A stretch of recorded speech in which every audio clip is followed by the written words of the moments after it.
All right, thank you for clicking on my video. This is a 7 round mock draft for the San Francisco 49ers heading into the 2017 season. And much like the Cleveland Browns, the 49ers have just a ton of rebuilding to do. I mean, honestly, if it was up to me, I would say they should literally start from the top down. And when I say that, I mean literally ownership should sell. But, they're not my team, so I'll just leave it at that. That's just my personal opinion from observations that I've made. Anyways, this is about how I would start a rebuild process. Now, the great thing about rebuilding a team like the 49ers is you really can't go wrong because there's just so many holes. Everything that you do is going to be beneficial for them. And that was what made this really fun, but also really easy at the same time. And they have a ton of draft picks this year. So without further ado, let's get into it. So I actually used the fan-sided simulator for this, which is great because it basically picks everything, and I get to choose from all prospects that are currently available. So first round came. The 49ers have the second pick overall in this year's draft, and the Cleveland Browns in this simulator were dumb. They picked Deshaun Watson number 1 overall. So, to each their own, I guess. Which this probably won't happen, but the 49ers had a chance at Myles Garrett, and I took him immediately. I think it pretty much goes without saying at this point that Myles Garrett is the best, most athletic player in this draft. I mean, if you're going to start rebuilding the 49ers, you got to start rebuilding them where it counts, and that's their defense. And honestly, when Harbaugh left, and they lost a lot of their key players like Patrick Willis, like a lot of these guys just left. They lost their identity. They were a tough defense. And now you look at the 49ers, and you don't think tough defense anymore. You think just broken, essentially. So by getting Myles Garrett, you can kind of start getting that identity back. So I took him number 2 overall, which I thought was a great choice, and I'm happy that he actually slipped past the Browns, but I kind of expected the Browns to make a stupid move anyways. So that came and went. Round 2 also get another pick overall, and I had a chance here, ironically, to take Leonard Fournette, but you know what? Carlos Hyde's been producing. He's in the system that the Niners have him in right now. I'm surprised he's producing as much as he is. So I'm gonna stick with Carlos Hyde. He's still young. He's got a long time before he's even gonna wear out. But I still think I got a pretty good player here. I got OJ Howard out of Alabama. He's basically the next big tight end coming into the league.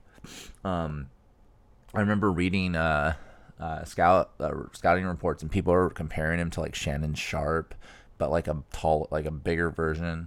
I've heard people compare him to who else? Greg Olson, and just these. I mean, just a really elite group of guys. I mean, those aren't bad comparisons. So, I figure we're gonna need. If we're gonna build these guys back up, we already got him a blue chip guy over on the defense. Let's get him a blue chip player on the offense. And I mean, this guy's a receiver. He's good at blocking. I mean, he can do it all. So when I got OJ Howard, and then of course had to wait a whole another round. We got to round 3, pick 2 overall. I went ahead and went with Ethan Posick, and the reason being is because the 49ers need to up their line. So their offensive line would be the next step here, because if you're thinking rebuild, first I hit that defensive line, then I hit offensive weapon, now I'm hitting offensive protection. I'm trying to throw it a little bit here and there, just to kind of make it so I'm throwing pieces everywhere, right? Because a rebuild's about trying to get pieces everywhere. So Ethan Posick, really good center. I mean, in my opinion, he's top level center. So if not, one of the best offensive linemen in this draft. So he's a big dude, and he was clearing holes over there in LSU for Leonard Fournette. So can't argue with that.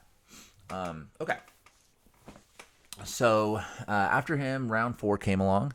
This is where stuff starts to get crazy, because apparently the 49ers have the double picks in every round going forward from here.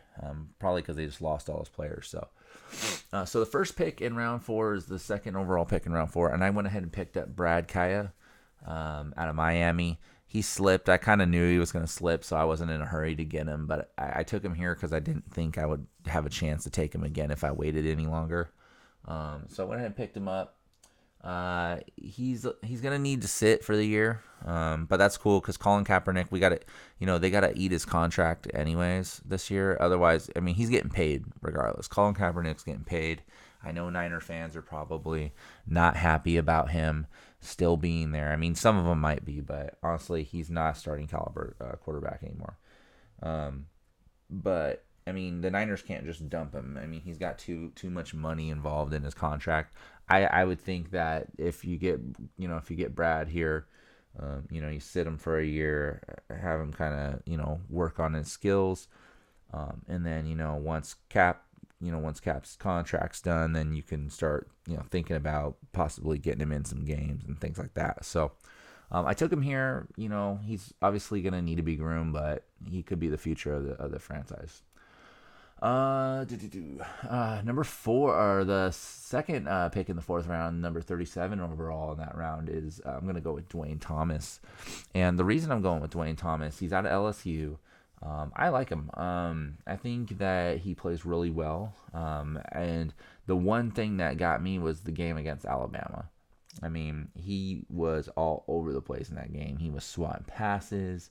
He's just creating chaos for their offense. It was, I mean, not that everybody else in LSU wasn't doing that, but I mean, he was really up in people's faces. So I definitely said, hey, what's the next step, right? So I went ahead and got the corner now. So I'm working on their secondary for these guys. All right, now round 5's coming around now, and I started to think, all right, cool. So we got double picks for every round. How can we start working on some depth, right? Because the 49ers, like I said before at the beginning, I mean, no matter what you do with them, you're basically going to win. Pretty much everything here is a good choice at this point. So with the second pick in the 5th round, I went ahead and got, I want to say his name, Larry Ogunjobi. And I probably butchered that. But essentially, I went ahead and got him for defensive line. So we're back at the defensive line here. I mean, technically, Myles Garrett is an edge rusher, so I wouldn't really consider him to be defensive line, but it is what it is. So I got Larry Ogunjobi here, and the reason that I got him is mainly because when I looked at his stats, he had his last season he had like almost 14 tackles for loss. He was pressuring the quarterback. I mean, he was in people's faces. So he's he's there to just create chaos. So I thought, hey, this guy, based off what I'm reading off his stats and his scouting report, I mean, he makes sense. I would definitely take him personally. If it was me, simply because he's just a nightmare. He's getting in the backfield. He's tackling people before they can even get back to the line of scrimmage. So that's always a good trait to have in a defensive lineman. Okay. And then after that, it looks like they had another pick. This pick was the 17th pick overall in the 5th round. And this one, I went ahead and I got Riley Below. I want to say it's Bolo. It's probably mispronouncing that. But when I got Riley Below, and he's kind of for depth. I did look up his stats. As far as his performance, he does do well. From what I read about his physical attributes, as far as like how physical he is and what they expect out of him, he probably has a little bit of work to do on that. So I figured I'd pick him up for depth here. He is I believe an inside linebacker. So you can never have enough linebackers. One gets hurt, you just throw another guy in there. But he does perform. He has decent amount of tackles here and there. So I figured, why not? Let's go ahead and pick him up for depth. Niners need all the help they can get. It's not like I'm going to make any mistakes here. So Went ahead and picked him up, and then we went ahead and went on to the sixth round. Second pick overall in the sixth round, we're gonna go with John Heck, and he's out of North Carolina. Pretty much, I mean, he's been protecting Mitch Trubisky, and he's been doing a pretty good job. So you can't hate on him for that. Um, the real reason I picked him is he is slated to be an offensive tackle, but a right offensive tackle. But they're projecting him to be a guard in the NFL, and he's mainly like a run block mauler kind of guy. His passing defense, like his ability to defend or like block, like do pass blocking, is okay, but he's much more adept at run blocking. So I figured if you want someone like Carlos Hyde to start getting them yards, combine someone like John Heck over there on the right. Maybe throw OJ Howard in there now because he's a blocker too.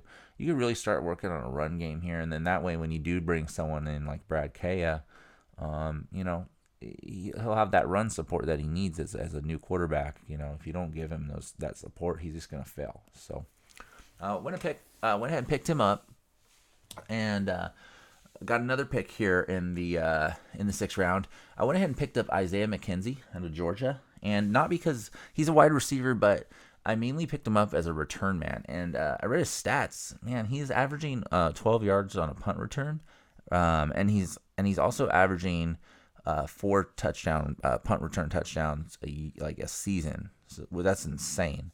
So he's really good in the return game, and I figured let's work on special teams, right? I'm already hitting all the other spots, so might as well hit special teams at this point, right?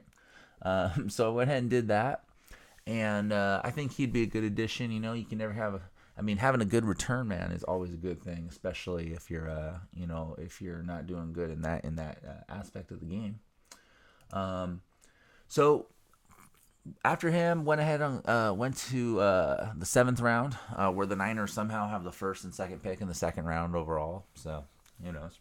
But I was actually surprised I got this. I got Ben Bulware, and he's out of Clemson. And if you saw the national championship game, you probably saw that he was all over the place there. He actually, I believe he was the defensive player of the game. And he also has he's the one who won the Jack Lambert trophy this last season.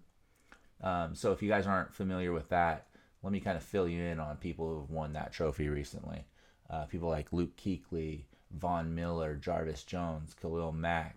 He's in that company. So to see him slip to round 7 is pretty impressive. So as far as that's concerned, I think Ben would really amp up the 49ers linebacker core. So I was super juiced. I was like, how is he still here? It's round 7, But he is sure to make an impact if we put him out there. After him, I went ahead and I had one more pick, and I thought to myself, what did I want to do? So I just went ahead and got another defensive lineman. His name's Jeremiah Ledbetter. He's out of Arkansas, and he basically, he's not a bad player.